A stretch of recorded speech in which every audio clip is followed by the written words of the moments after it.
David, can I ask you something? Have you ever wanted to do something so badly, but you never even started because you were afraid of failing? Hmm. Honestly, yes. And I think that's one of the worst feelings in the world. Sometimes we don't fail because we try.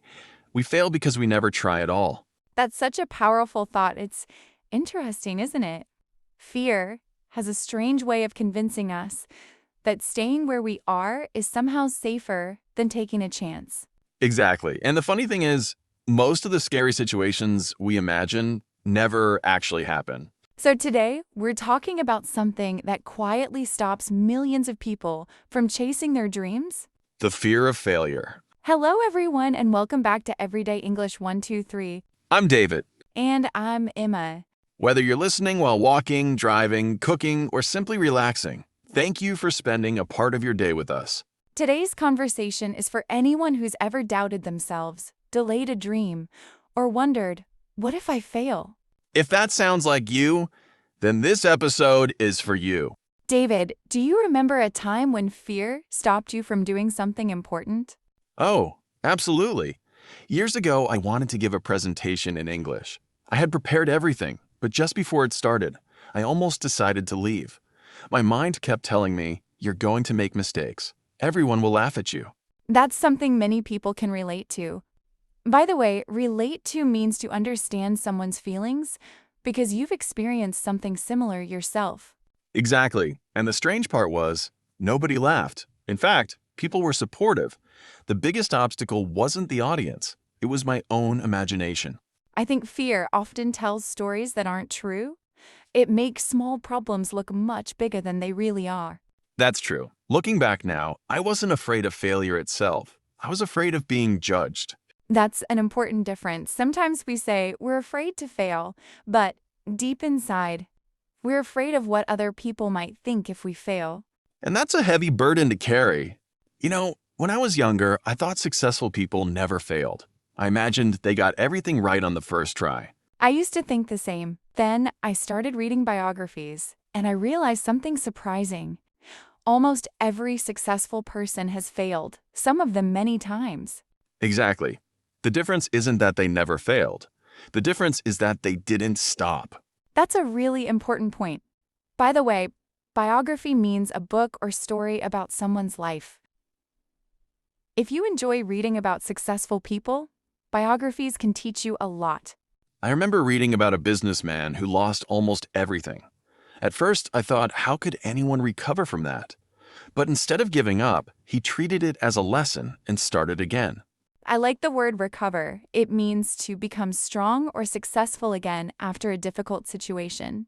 We usually use it for health, but we also use it for life, business, or confidence. That's a useful word, because life isn't about avoiding difficult moments. It's about learning how to recover from them. Exactly. Let me ask you something. Why do you think failure feels so personal? Maybe because we connect it to our identity.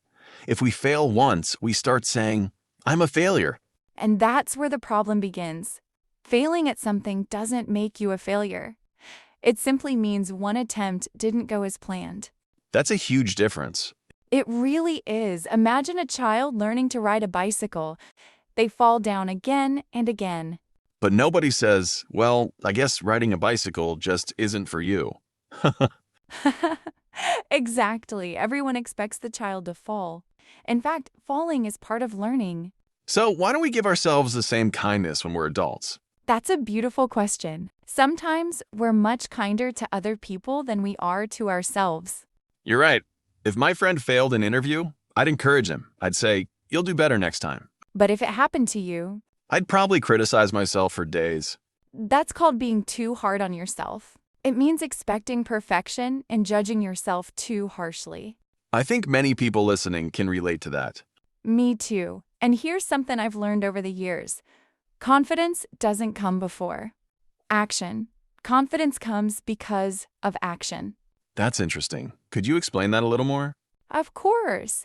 Think about your very first presentation in English. Were you confident before you started?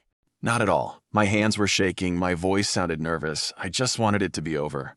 But after you finished, I realized it wasn't as scary as I had imagined. Exactly. Confidence didn't magically appear before the presentation. It appeared after you had the courage to do it. Wow, I never thought about it that way. Maybe we're waiting for confidence, when confidence is actually waiting for us to take the first step. I couldn't have said it better myself. Emma, you mentioned taking the first step, but why is that first step always the hardest?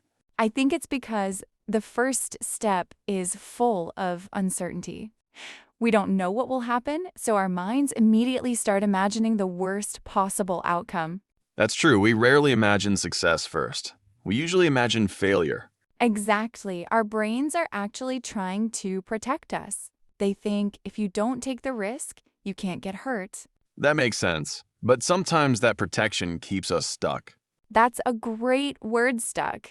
If you feel stuck, it means you can't move forward or make progress, even though you want to. I think many people feel stuck without even realizing it. They keep waiting for the perfect time. Oh, the perfect time. Have you ever noticed that it never seems to arrive? Never. There's always another excuse. I'm too busy. I'm not ready. Maybe next month. And then next month becomes next year. Exactly. One small decision to wait can quietly become a habit. Speaking of habits, I once heard someone say, your comfort zone is comfortable, but nothing grows there. I like that, by the way. Comfort zone is a useful expression. It means a situation where you feel safe and comfortable because nothing is new or challenging. And while comfort feels nice, staying there forever can stop us from growing. I learned that the hard way. When I first started speaking in English, I only practiced alone. I never spoke to real people because I was afraid of making mistakes. What changed? One day, I joined an online conversation group. Honestly, I almost left before it started. Really? Oh yes. I was convinced everyone would speak better than me. But after 10 minutes, I realized something. Everyone was nervous. Everyone made mistakes. And nobody laughed at anyone. That's such an important lesson. Sometimes we think we're the only one who's afraid, when everyone around us feels exactly the same. Absolutely. That experience completely changed my mindset. I stopped trying to sound perfect and started trying to communicate. I love that word, mindset. A mindset is simply the way you think about something. Sometimes changing your mindset changes everything else. That's true. Once I stopped chasing perfection, I actually started improving faster.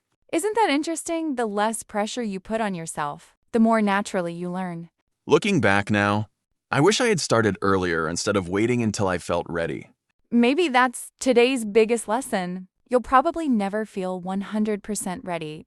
Sometimes you become ready by taking action.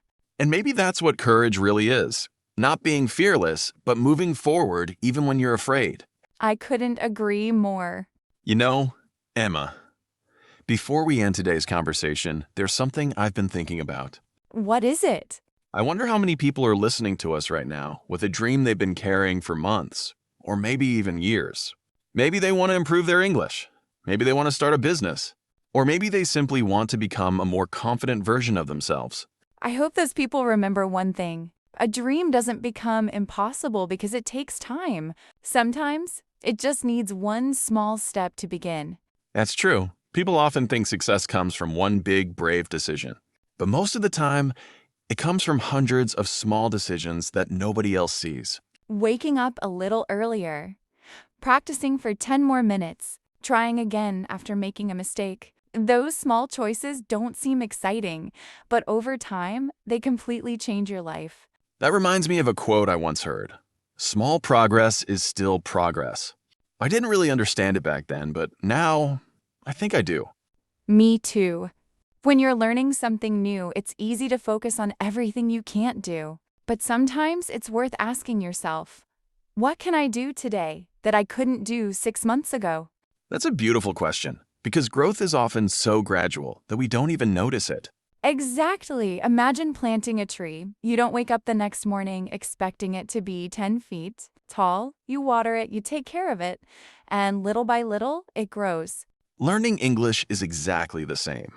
Some days you'll feel confident. Some days you'll make mistakes. Some days you'll wonder if you're improving at all. But if you keep showing up, you'll be amazed by how far you've come. And if you're having one of those difficult days today, we just want to say this. Be patient with yourself. You're learning something that takes time. There's no need to rush. And please, don't let one bad day convince you that you're not making progress. One difficult conversation doesn't define you. One mistake doesn't define you. Even one failure doesn't define you. What defines you is the decision to keep going. I really like that. Me too. And before we say goodbye, we'd like to leave you with one simple question. What's one thing you've been afraid to start? And what's one small step you can take today? Think about it. You don't have to change your whole life today. Just take the first step. Because every great journey begins exactly that way. One small step. Thank you so much for spending this time with us. We truly hope today's conversation encouraged you in some way. If you enjoyed this episode, we'd love for you to join us again next week for another natural English conversation. Until then, take care of yourself, keep learning, and don't let fear make your decisions for you. We'll see you in the next episode.